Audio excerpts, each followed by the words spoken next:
But right now, you're gonna make a little bit of a Halloween baked treat for us today. Yes. Okay, so what are we working on? And this is so easy to do at home. We all know and love Nanaimo bars. Who doesn't? Right?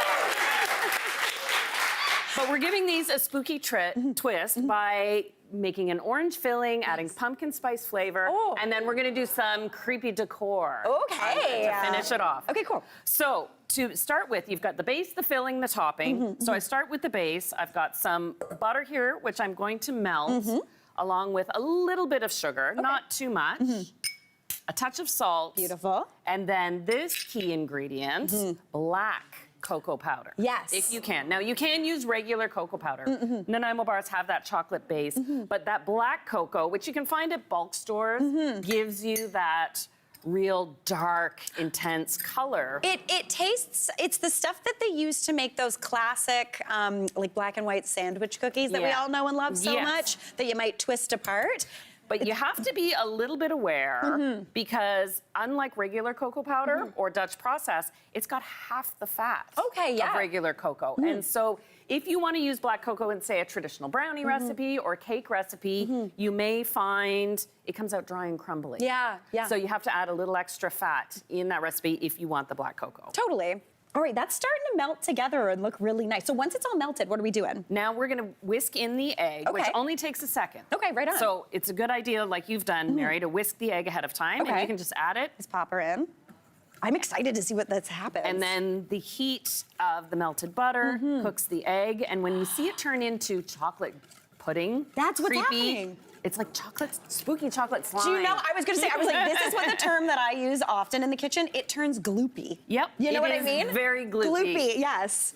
Okay, so we get that off the heat now, beautiful. And now we add, a lot of people think Nanaimo bars are made with crushed chocolate cookie crumbs, but we've already got the cocoa in there, so you use graham cracker crumbs. Beautiful. And typically Nanaimo bars have walnuts, but to make these family-friendly, nut-free, crushed pretzel pieces. Honestly, that sounds like not just a family-friendly hack, that just seems like a flavor hack. And please, please, please, salted pretzels. Yeah, who's buying unsalted pretzels?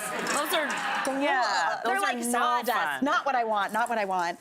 And as soon as you have everything coated, then we press it into our pan that you've lined with parchment paper. Beautiful.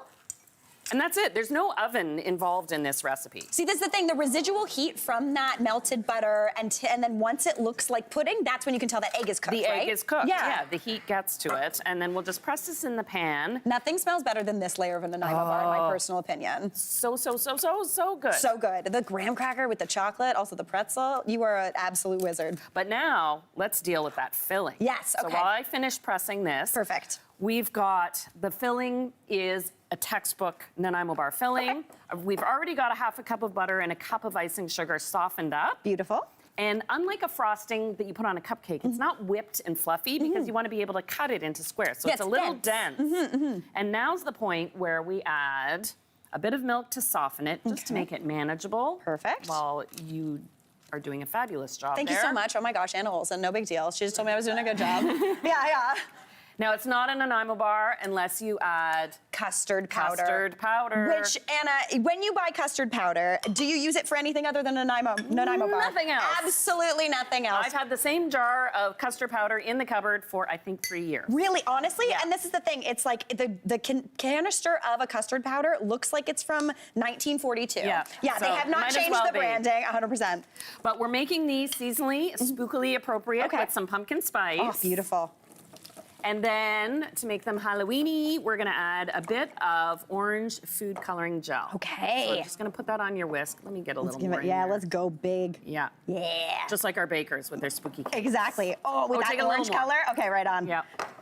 And while you keep going with that, I'll add the remaining 1 cup of icing sugar. Beautiful. And you'll probably want to switch back to a spatula. I was gonna say, it'll thicken up. We're going to whisk jail. That's when everything gets stuck in the whisk.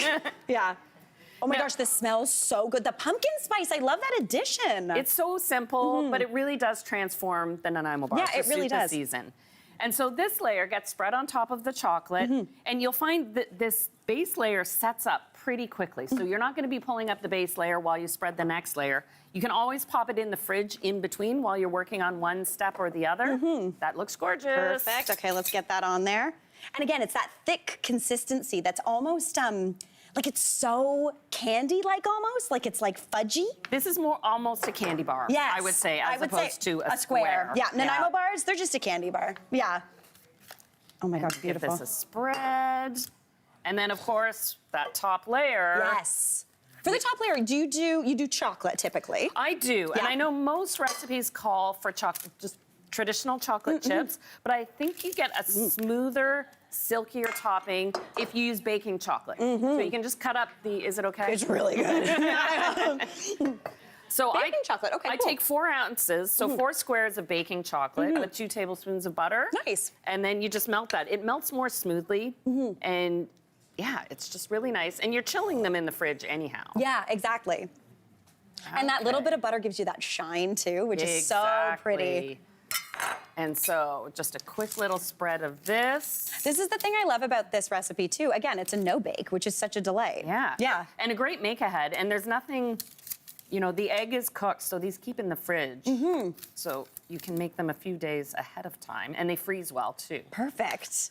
All right. Okay, so once we get that done, then you set them aside until they are nice and sturdy. Yes, they chill for about 2 hours. And you end up with a very exciting giant Nanaimo bar. Yeah. All right, shall we cut a couple pieces? Yes. Now, I feel like you tantalized and said that there's going to be another addition to these Nanaimo bars. Well, we have to spookify them a little bit. We do. It needs to be a little scary. Done. Yeah. Okay, cool. Let's cut a couple. And what we're going to do is make marshmallow spider webs to wrap on top. And now this is fun to do with the kids. Amazing. It gets a little messy. Yes. It gets a little bit silly, but lots of fun at the same time. All right, I'm gonna go grab those marshmallows. We've got them nice and heated up. Yes, so you take about a dozen marshmallows and you can microwave them or melt them over low heat. Yes. Sticky and gooey. Perfect. And lots of fun. And now we have to glove up. This is Dr. Anna Olson, you do MD. not want to do this with bare hands. No, you're gonna be covered in marshmallow. Everywhere. Okay.